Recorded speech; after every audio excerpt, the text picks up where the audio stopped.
and welcome back to another edition of the Multicultural AFL Football Show. Tonight we review round number 7 as this week's results separate the teams on top from the rest. Melbourne made it back into the winning circle with a desperate 4-point win over Hawthorn, while Carlton and Richmond provided only disappointment for the fans. I am Vanessa Gatica and I'm joined by my two co-panelists, Javier Sincan and Gabriel De Angelo. Hello guys. Hello Vanessa. Vanessa, Javier. Round number 7, which by the way was Umpire Appreciation Week, saw some predictable games and at the same time produced some very surprisingly poor and ordinary results. Let's look at 3 matches from the last week and your opinion. Melbourne defeated the Hawks in a desperate last quarter and both Richmond and Carlton went down by big margins.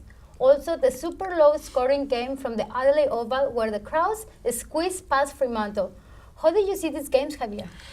I believe Hawthorn, they played really well, but they just couldn't do it for 4 quarters. Whereas I believe Melbourne still were very wasteful. They're lucky to get that win. I wouldn't say that is a very convincing win and they will come on the top again and then they will beat other teams. But a win is win, nonetheless. So it's a good thing for their morale. So I believe it might help them win a few more games.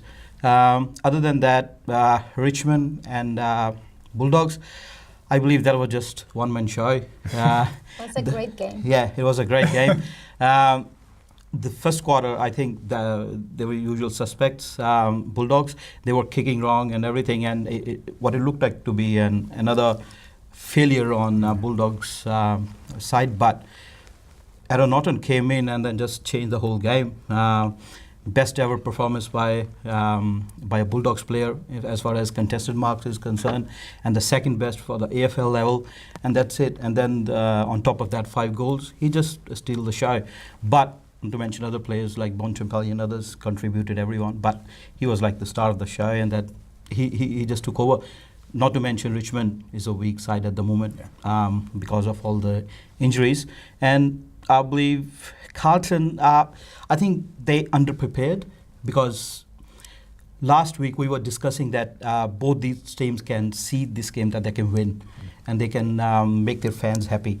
But I believe North Melbourne got that and they were very well prepared. If there is a team like Carlton who can match up with other teams, there was no reason why they couldn't. To me, I think they were just probably underprepared, and by the time they got their sort of act together, like halftime, it was too late. So that's all I can think of at this stage with regards to that game. If you consider that Adelaide one, that was it was funny that where the game's going to end, like is this even going to reach like 20 points, 30 points? So it was a very close game, but then again, Adelaide have won the game. That's good on them, but the way they're winning the games, they're not very convincing. So there are 1 or 2 players that are shining. That Taylor Walker, he just got his form back, but this time he couldn't do anything. So that's all that good work by the Crouch brothers. They're doing well and others, but let's see what's in store for us later on. Yeah, no, you're right in the sense that these games, well, those that won, these were the games that they had to win. That really there was no excuses. They were playing against sort of weaker opposition. Well, weaker than what they've been in the past few years, because Hawthorn, as we know, have been sensational. Richmond have been sensational. We all know that. And Carlton, as we all know, they're having a lot of major difficulties right now. But as you said, a win's a win. They got the 4 points and that's fine and they can move on. I'm not 100% certain that Melbourne, North Melbourne, or even the Western Bulldogs can sort of take solace in those victories thinking, okay, we won, our season's back on track. It was more like, okay, we won against a weakened opposition. But I just want to touch up on the Carlton game. Carlton, they were bad. They were just extremely poor. I mean, there is really no excuse for the way they performed. I mean, we all expected Carlton to at least have a better year than what they're doing last year. I mean, it's still early days, but the way they performed against a team like North Melbourne, I mean, with all due respect, North Melbourne isn't exactly setting the world on fire. They're not exactly the type of calibre of a team of a GWS or whatever, where you can forgive that sort of result. But Carlton against North Melbourne, that was just atrocious footy.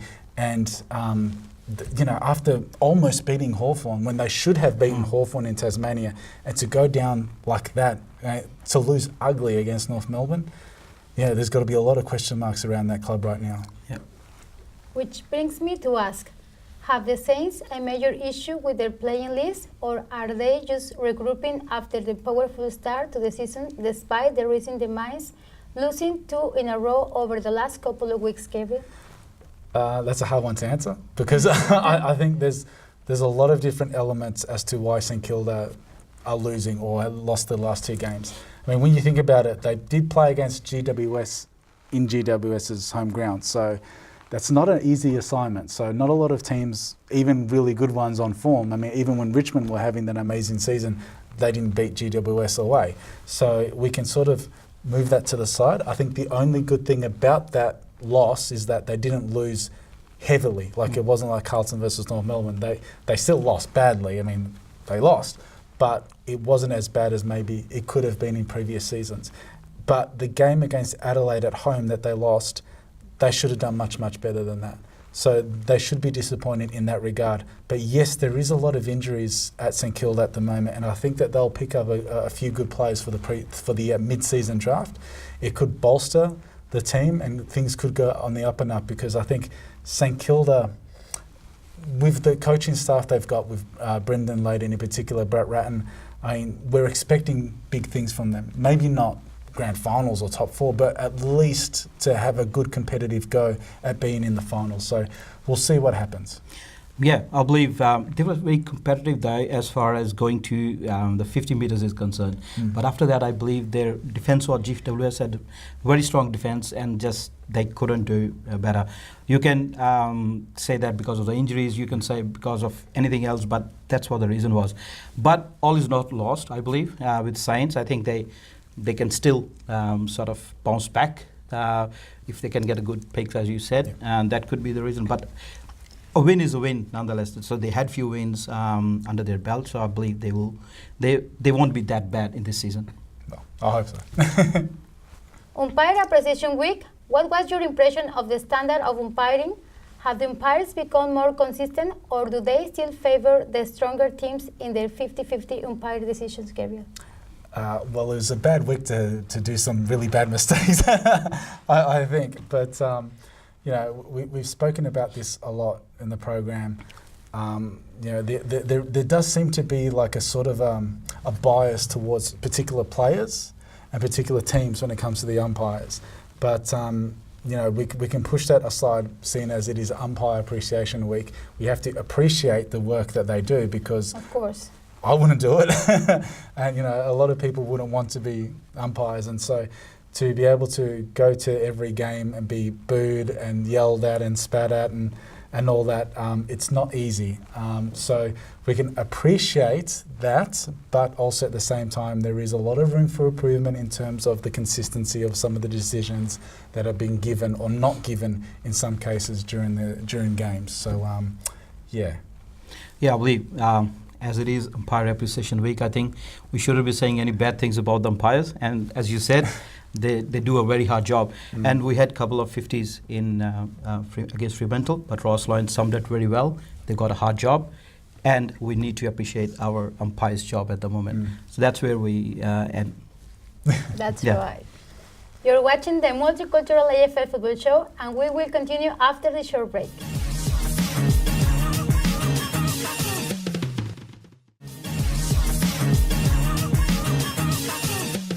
Welcome back as we review round number 8, where the Sydney Swans at home play the Essendon Bombers, with both teams coming off heavy losses.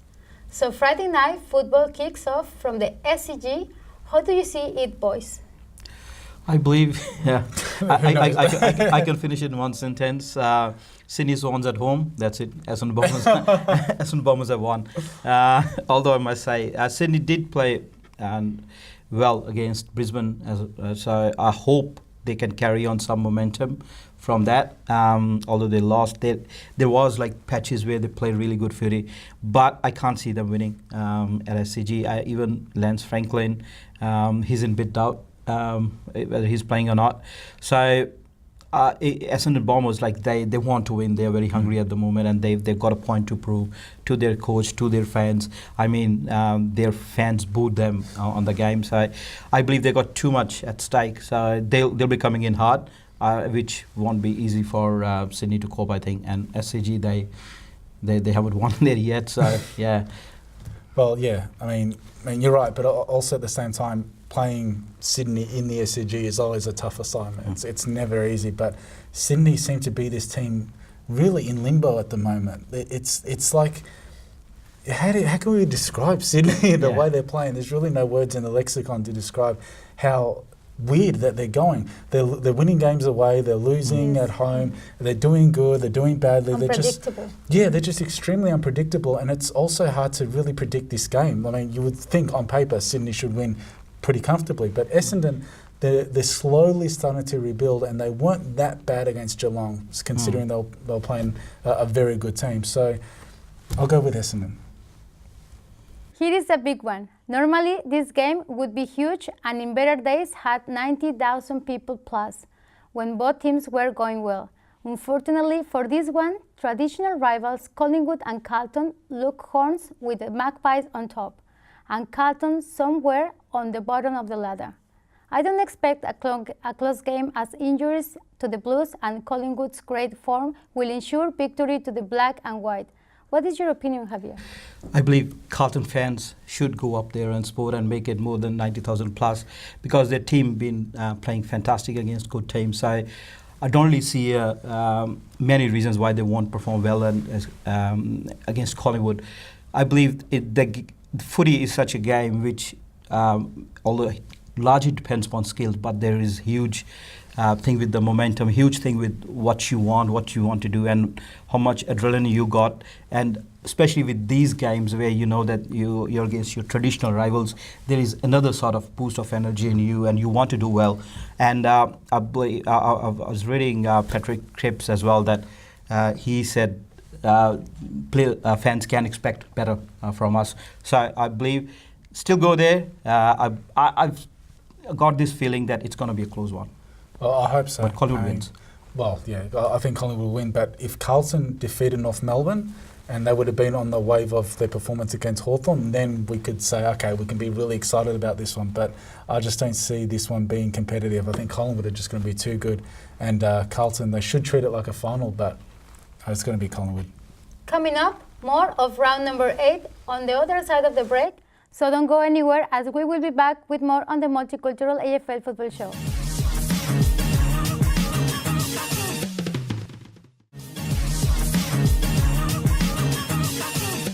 Welcome back to the second part of the show. As we continue with our preview of round number 8, Saturday, the Western Bulldogs host the Brisbane Lions from Mars Stadium in Ballarat. Both teams are fresh from beating their opponents last week. How do you rate the sides, Javier?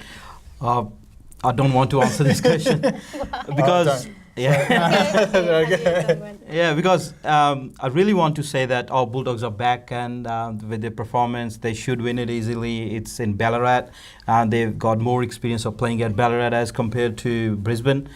But unfortunately, I can't. Brisbane's been too good this year, and I can see them that they beating Sydney over there. They'll have their tails up, and it's going to be very hard for Bulldogs to match up with Brisbane Lions, I believe. Although, having said that, if they are not wasteful in the front, and please they're not, I hope, if they kick more goals than their behinds, I believe Western Bulldogs will win. Otherwise, I believe Brisbane's are the favourites for here. Okay, I agree what you said. Like Brisbane, they beat Sydney for the first time in 10 years, so definitely they'll be extremely happy to go into this game. But also at the same time, Western Bulldogs, they know Mars Stadium very well. They know the conditions. Brisbane probably not so much. I think this particular game might be a little bit too much for Brisbane. I think that the Bulldogs will win, not purely because they're on a roll, as you said, but purely because of the lack of experience at that ground and at that level. But I think that Brisbane Lions will bounce back after this game. But yeah, I agree with that sort of sentiment, but I think that the Bulldogs will win. I hope I lose my tip.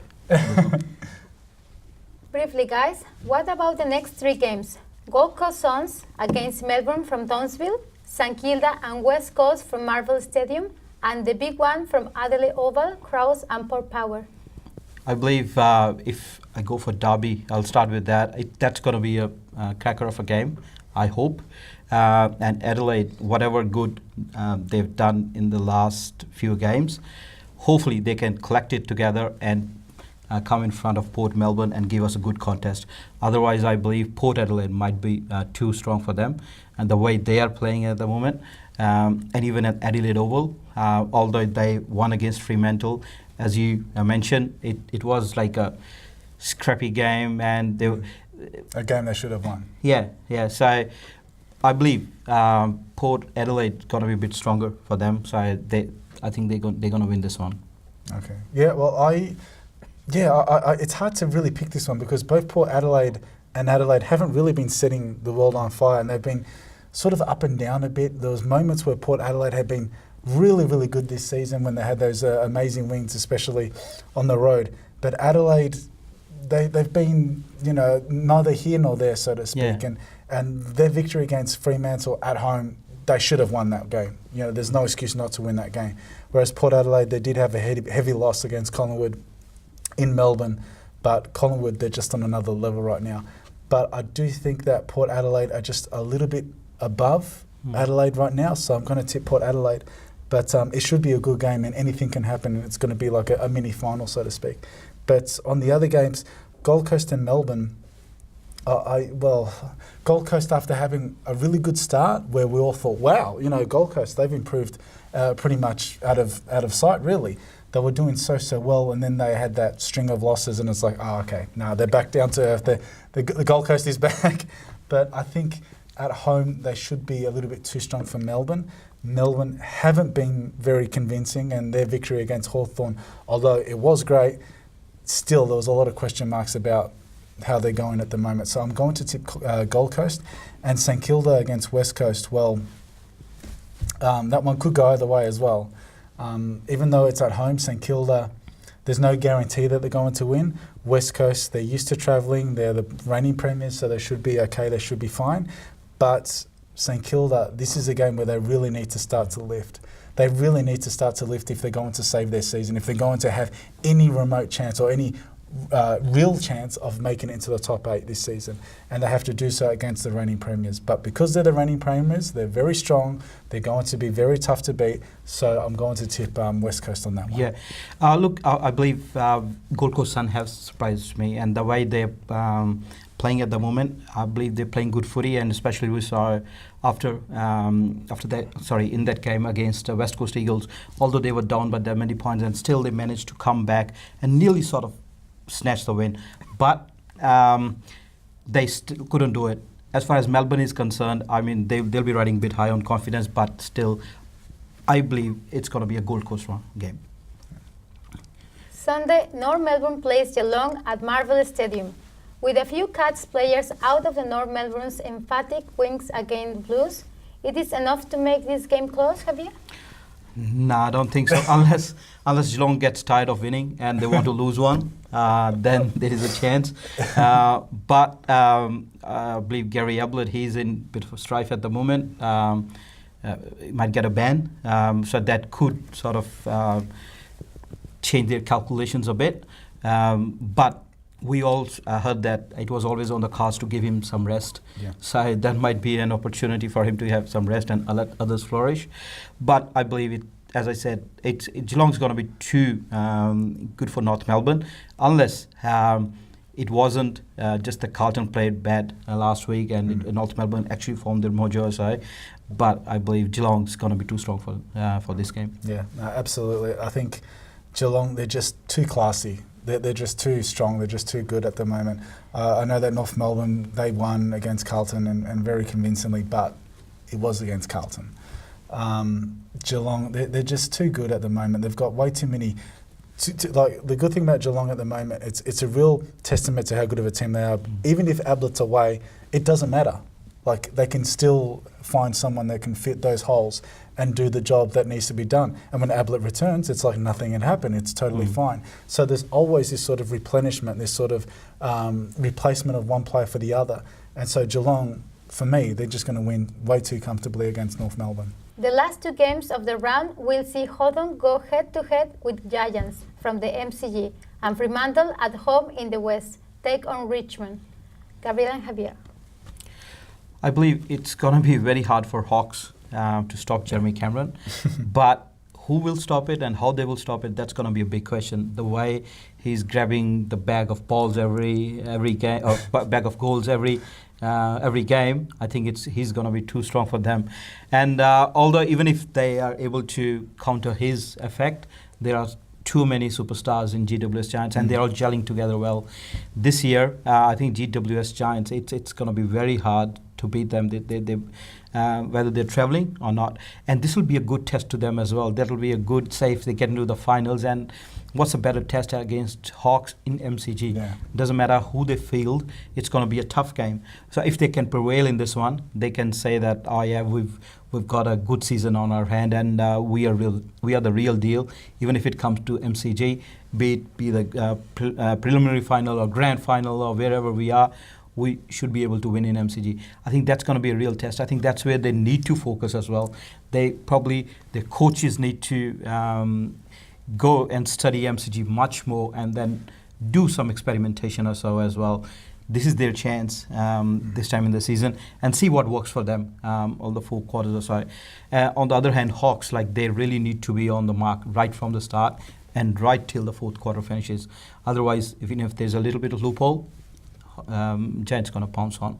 Yeah, you're right. If this game was a few years ago, then you could say, wow, this is going to be an amazing game. But Hawthorn, they're just not as strong as they once were. GWS, they're just gelling so well at the moment. All the young guys are playing great. Jeremy Cameron, I mean, you said he's just a goal-kicking machine.